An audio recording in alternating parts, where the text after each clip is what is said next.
Alright, ladies and gentlemen, boys and girls, this is Jamie Key with Conference and Chat. I'm going to go over your basic components here on your conference room. Let's start up here on the top left corner. This is your American flag. That stands for English.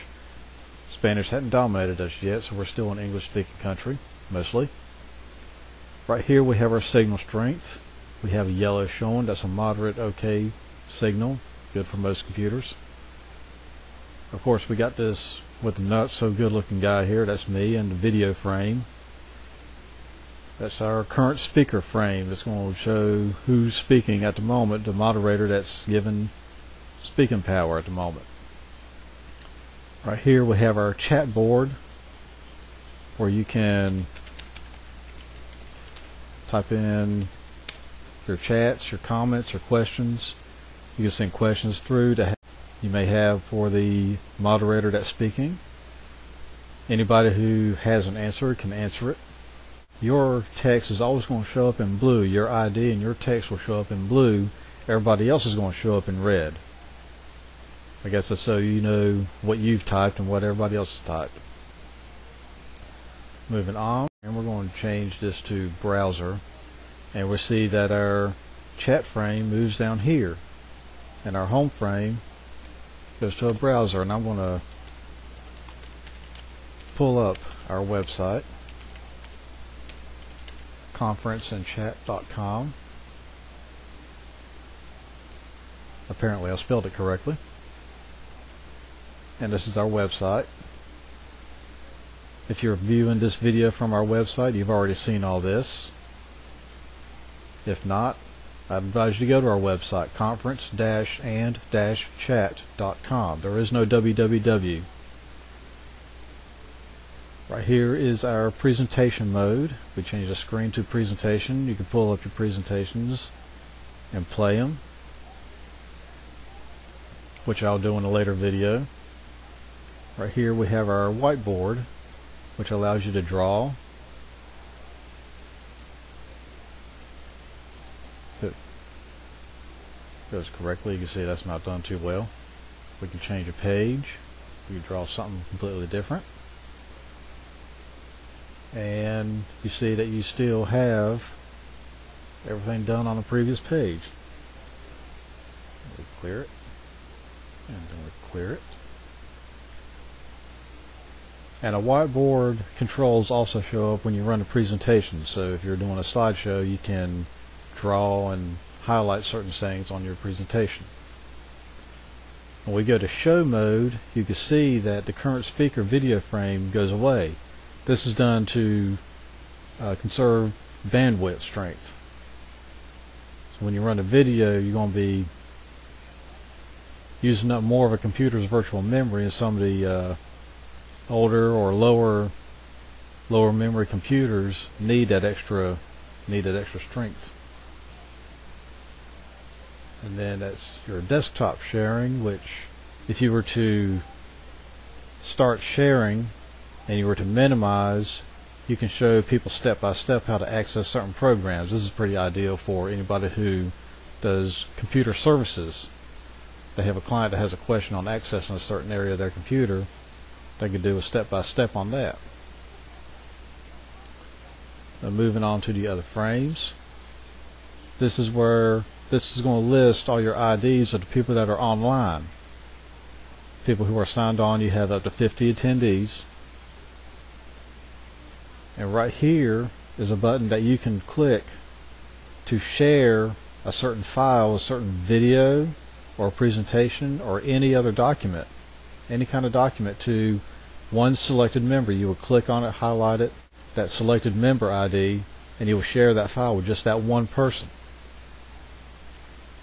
Same thing with the chat. You can chat with just one particular person. You just click and highlight their ID, and you click this button, and you can chat separately so that nobody else on the conference room can see you. And speaking of the chats, the chat box, if you see someone here is getting a little, how should we say, aside from the subject, maybe just personal chit chat, or even being profane, you can select that member. You can see their ID right here, You select that ID, and then you can choose to mute them, which will keep them from chatting through that conference. You could also choose to dismiss them, or kick them out rather, if you like that term better. Highlight the ID, click this button to dismiss them. Only way they can continue on is to sign back in. But if it keeps on going, something that's just completely, they didn't take the warnings and it's just completely contrary to your protocol, you can ban them permanently. This will remove them from the database. It'll remove their ID. They won't have a password. They will have to come back to you to get a seat again in the conference room. And you can choose whether to do it or not. And this frame lists all the rooms here. We're in the Select Services room. Now we have a new room. We haven't named it yet. Hopefully someday we will. And that about does it for the frames. Let's go down here at the bottom. The moderator can choose to turn on and off their microphone. They could choose to turn on and off video camera. And here would be the incoming volume control, which is frozen on my computer because I'm not getting audio. I'm the one that's conferencing. I'm the one that's talking, so no audio is coming in. But I can strengthen my microphone strength, which will allow me to amplify my voice. I could come out louder to my people if I have something that needs to be said, or if I feel like nobody's listening. Happens all the time. The Talk Now button, the one that's marked Talk Now, you drag your mouse click over and you hold down your left click if you want to give a short message. But as soon as you release your left click, you're going to be turned off. But right now I'm on the hands-free mode. This is hands-free. I just clicked it. I can move my mouse around. I can raise my hands. And I don't get cut off. So you just click that one time and you're going to talk until you click it again. Or you can talk to yourself afterwards, but nobody's going to hear you. Now since I'm recording, this would be a record button if I wasn't recording. It's now a stop button because I'm recording on the video conference. You can choose to record your conference, but right now I'm using the record feature for the video. These buttons we went over. This is your mute, dismiss, and ban buttons that you have up here. This is your full screen mode. If you're running a video presentation or whatever, you can choose to show it in full screen mode. And the Start Sharing button, of course, goes with the desktop. And also when you pull up a video or presentation, that button will go on, but you could also have your play buttons on here